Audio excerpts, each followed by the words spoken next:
Today on WATv News, we hear from students about who some of their favorite teachers are. We have a Zoom call with a former Chicago Cubs pitcher. We talk to a bagpiper. That's right, a bagpiper. And finally, we get your March Madness selections. This is WATv News.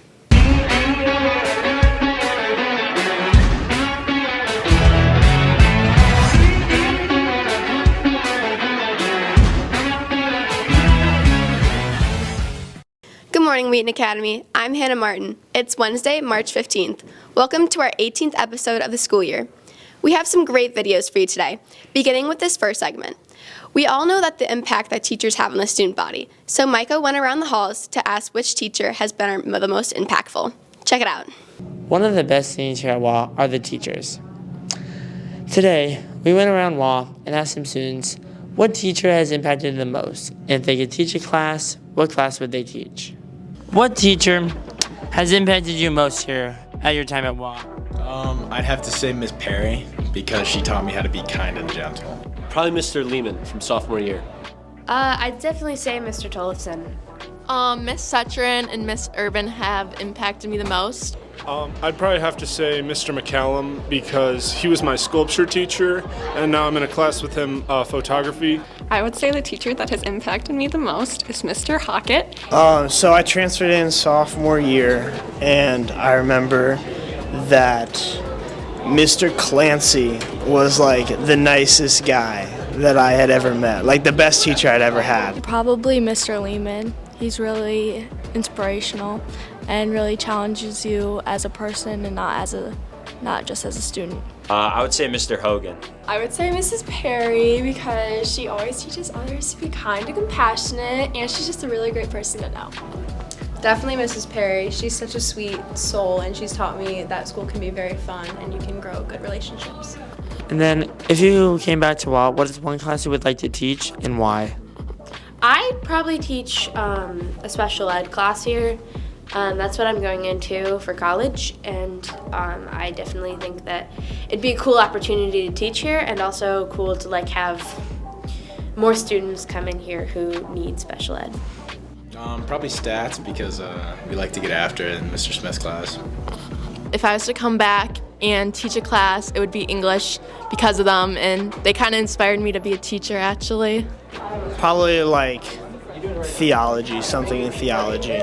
English, because I like to read and write, and I like to teach people how to read and write. I think I should teach dance. But I think I would only want to teach it if you taught it with me. I would teach ceramics just because it's a fun way to express art, and it's just fun to be in. I would do U.S. history. I just love history, specifically U.S. history, and I think it'd be an interesting topic to teach.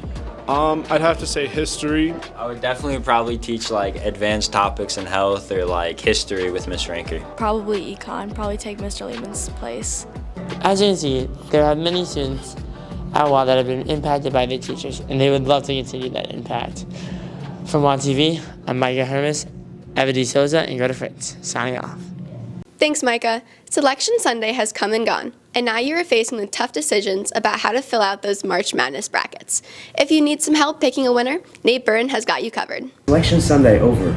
We went around WA today and asked people who's going to win March Madness. Check it out. Who's going to win March Madness and why? Baylor are the best team out there, Sickle Bears. LSU. Grand Canyon University, because Cinderella story.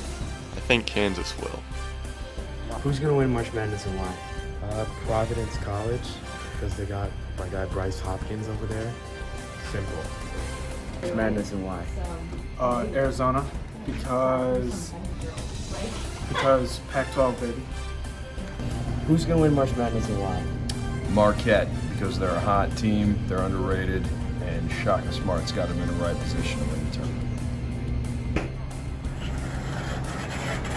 Personally, I can't wait for this year's bracket. From WATv, this has been Luke Kozlowski, Landon Ollinger, and Nate Burton, signing off. Thanks, Nate. The tournament begins on Thursday, so get those brackets filled out ASAP. To lead us into the sports news, Jacob York is back with another 94 feet, this time inviting lacrosse player Charlie Foley along with him.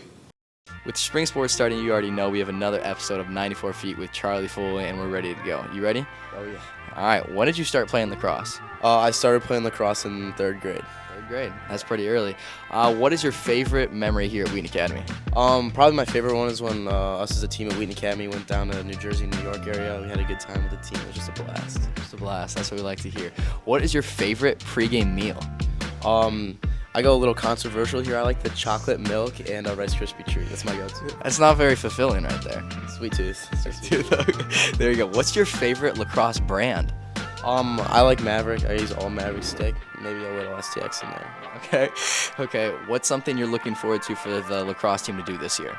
You know, I think our big goal is to win a state championship, and I'm most looking forward to that. And do you have any individual goals or still state championship? Still state championship. Big team guy. So we like to hear. And lastly, what's your most embarrassing moment on the lacrosse field? I was carrying it up. Mitchell's guarding me inside roll. Jake Wells, I saw him. He just clocked me. My helmet went flying. It was not fun. A little embarrassing, but you know. Nothing you can do there. Nothing I can do about that. All right, this has been Jacob York with Charlie Foley signing off on 94 Feet. We have a couple announcements regarding athletics around campus. First off, congrats Abby Schroeder on being named the DuPage County All-Area Team. Abby averaged 9.5 points per game, as well as ranked 8th in state for rebounds with 13.5 per game. If the weather holds up, we should have a few games free to go to this week to support the Warriors. Today, our boys lacrosse team opens their season against Andrew High School at 7. Tomorrow, boys baseball and girls soccer will have their first games, with baseball starting at 4:30 and girls soccer at 7. For our next story, reporter Jacob York spoke to a former Cubs pitcher. Check it out. Got him on the fastball. Cardinals held to 1 run. There's many influential athletes around the world. Today, we sit down with Steve Cishek, a professional baseball player who has impacted many people through his discipline and faith, but also his road to the show story. Well, I wasn't really heavily recruited out of high school. I was like 6'4", 175, just super lanky. Looking for a place to play, I ended up going down to Carson Newman College, which is now called Carson Newman University in Tennessee, and it ended up being like the best decision ever. Just the coaching staff was phenomenal when I was there, very disciplined. We were a very disciplined team, and which was huge for me because I wasn't too disciplined. His road to the bigs continued as he was drafted by the Florida Marlins in the 5th round of the 2007 draft. He would soon receive the call from the big league squad that they would need him in the major leagues. I was driving home the next day, and I was in to Massachusetts. That was where I lived at the time. So from Jacksonville, Florida, to Massachusetts. And when I got to about Savannah, Georgia, I noticed I missed a call and I had a voicemail. And ended up being one of the GMs for the Marlins asking me how far along I was in my drive because they needed an extra arm. So I was like, hey, I'm not that far. Over the next 11 years in the major leagues, Steve Cishek pitched for 9 teams, having 25 or more saves 3 different times in his MLB career, and 39 saves with the Miami Marlins in 2014, which is the 3rd best in franchise history. During his time in the major leagues, Steve Cishek impacted people, fans, teammates, and coaches through his faith and his journey to Jesus Christ. It wasn't until I became a believer in 2012 that I realized, if I'm going to be I need to be a good employee of the Marlins. I need to be a good teammate.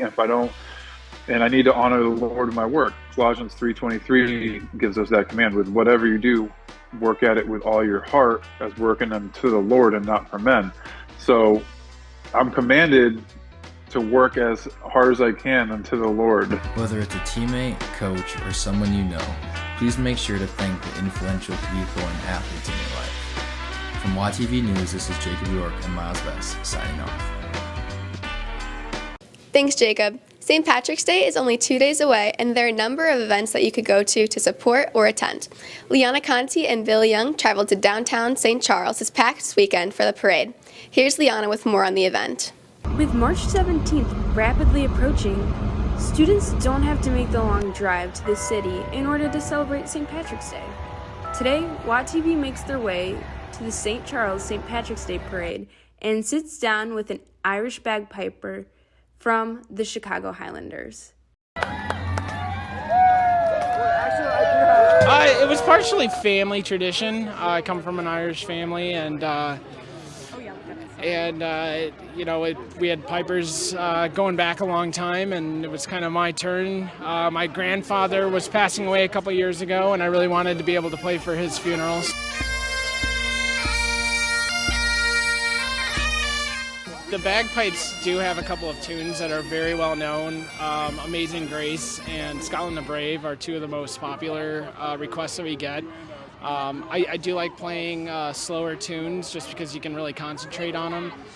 But being in a parade setting and playing Scotland the Brave or an Irish set in front of so many people it's a lot of fun. I get a kick out of it. Whether being a parade person or not, there are many ways for everyone to celebrate St. Patrick's Day together in fellowship. It's all about just being here and having a great time, but there is a lot of history with St. Patrick and what he did in Ireland, and a lot of tough history of stuff that happened later on in the early 20s and later on in the 80s. But everybody's Irish on St. Patrick's Day, so just come out, enjoy, throw something green on, and just have fun. While many Irish people enjoy a nice Irish day, or whether you're Irish or not, go out and enjoy your St. Patrick's Day. For WATv News, this is reporter Liana Conti and photographer Billy Young signing out. Thanks, Liana. Well, that'll do it for today. Thanks for joining us. Connect with us on Instagram at @TheRealWATv for the latest Wheaton Academy information and news. From all of us at Studio 22, stay classy, Wheaton Academy.